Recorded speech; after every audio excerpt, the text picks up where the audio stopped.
안녕하세요. 이마트 힘충 분석 시간입니다. 현재 주가가 7만 3천 원 선인데요. 이게 참 시각이 엇갈립니다. 누구는 스타벅스, 트레이더스 같은 알짜 자산 때문에 저평가다 이렇게 보기도 하고요.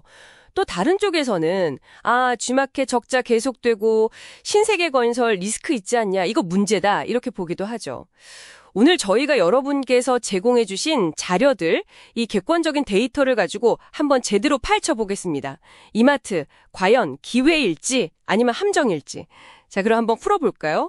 먼저 이것부터 짚어가야 할 것 같아요. 이마트가 그냥 마트가 아니라는 점. 그렇죠. 네, 맞습니다. 우리가 아는 그 할인점, 본업이 있고요. 이게 안정적인 캐시카우 역할을 하죠. 그런데 또 해결해야 할 숙제가 있어요. SSG닷컴이나 G마켓 같은 온라인 사업, 여기가 지금 계속 적자니까요. 그렇죠. 온라인 쪽이 문제죠. 그리고 또 자회사들, 스타벅스처럼 정말 좋은 자회사도 있지만 아까 말씀하신 신세계건설처럼 기회이자 동시에 위기인 곳도 있죠. 복합적인 구조예요. 정말 복잡하네요. 그럼 현재 상황의 핵심은 어디에 있다고 봐야 할까요? 그게 바로 양극단에 있다고 봅니다.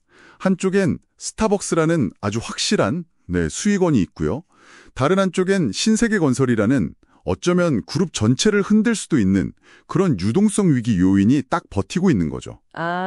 스타벅스 대 신세계건설 구도군요. 그렇죠.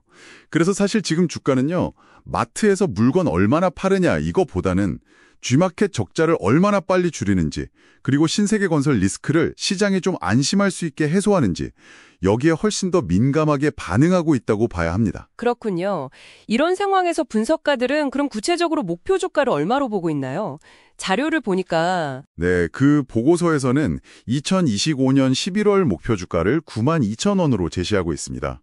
92,000원이면 현재보다 한 25.8% 정도 오를 수 있다, 이런 계산이네요. 네, 그 정도 상승 여력이 있다는 거죠. 근데 이건 기본 시나리오고요. 확률은 한 60% 정도로 보고 있습니다. 그럼 다른 시나리오도 있겠네요. 네, 만약에 온라인이 흑자로 돌아서고 건설 리스크가 완전히 싹 사라진다, 이러면 12만 5천 원까지 갈 수 있다는 긍정적 시나리오, 이건 확률 20% 정도고요. 반대로 최악의 경우 건설 PF 부실이 진짜 터져서 대규모 자금 지원이 필요하다, 이러면 6만 원까지도 떨어질 수 있다, 이런 부정적 시나리오도 있습니다. 이것도 확률 20%죠. 이 목표 주가 계산 방식이 SOTP라고 하셨죠. 부분 가치 합산법. 이게 정확히 어떤 건가요? 네. SOTP는 사업 부문별 가치를 다 따로따로 계상해서 합치는 겁니다. 예를 들어 할인점 얼마, 스타벅스 얼마, 온라인 얼마, 이렇게요. 그걸 다 더한 총 기업 가치가 한 7조 5,500억 원 정도로 나왔는데요. 네. 여기서 진짜 중요한 게 순차입금, 그러니까 갚아야 할 빚이 이게 5조 원이나 된다는 겁니다. 5조요? 와. 기업 가치 대부분이. 그렇죠. 자산 가치의 상당 부분을 이 빚이 그냥 갉아먹고 있는 셈이죠.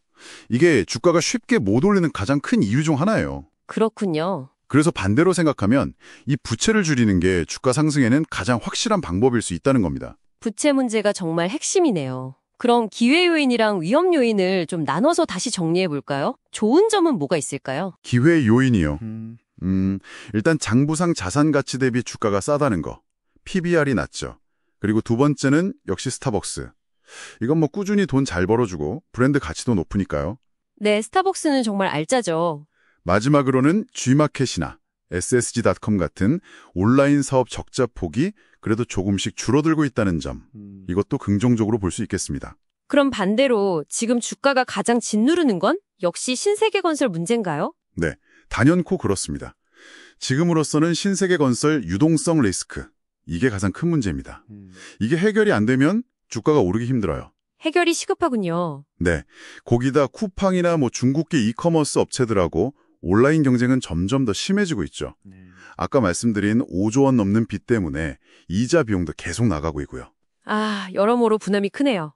그래서 최근에 일부 증권사들이 목표 주가를 좀 낮췄는데 그 주된 이유도 바로 이 건설 리스크 때문이었습니다. 투자자들은 어떻게 움직이고 있나요? 자료 보니까 외국인이랑 기관이랑 좀 다른 것 같던데요? 네, 그게 좀 흥미로운 부분인데요. 외국인들은 최근에 좀 팔고 있어요. 자기들이 샀던 가격 추정치가 한 78,000원에서 81,000원 정도인데 그 밑으로 내려오니까 손절하는 움직임으로 보입니다. 리스크를 더 크게 본다. 그럴 수 있죠. 반면에 기관, 특히 연기금 있잖아요. 국민연금. 여기서는 7만 4천 원에서 7만 6천 원 사이에서 꾸준히 사고 있어요. 물량을 계속 받아내는 거죠. 그럼 연기금은 왜 사는 걸까요? 글쎄요, 아마 정부의 밸류업 프로그램 같은 정책 기재감? 그런 게 좀 작용하는 게 아닐까 싶습니다. 그러니까 지금 시장은 외국인의 리스크 우려랑 기관의 밸류업 기대감이 팽팽하게 맞서고 있는 거죠. 그럼 단기적으로는 어떻게 보는 게 좋을까요? 보고서에선 일주일 예상 범위를 7만 1,000원에서 7만 5,500원으로 봤던데요. 네, 그래서 전략은 지금 가격 7만 3,100원에서는 뭐 굳이 따라 살 필요는 없어 보이고요. 만약에 주가가 좀 더 내려와서 7만 1,000원 근처까지 온다면 그때는 조금씩 나눠서 사보는 걸 고려해 볼 만하다는 거죠. 이미 가지고 있는 사람들은요? 부유하신 분들은 만약 단기적으로 주가가 반등해서 아까 말씀드린 기관 매수 구간 7만 5천 원에서 7만 6천 원 정도까지 오면 그때 비중을 조금 줄이는 것도 방법일 수 있습니다. 근데 뭐랄까 가장 중요한 건 바닥을 맞추려고 하기보다는요.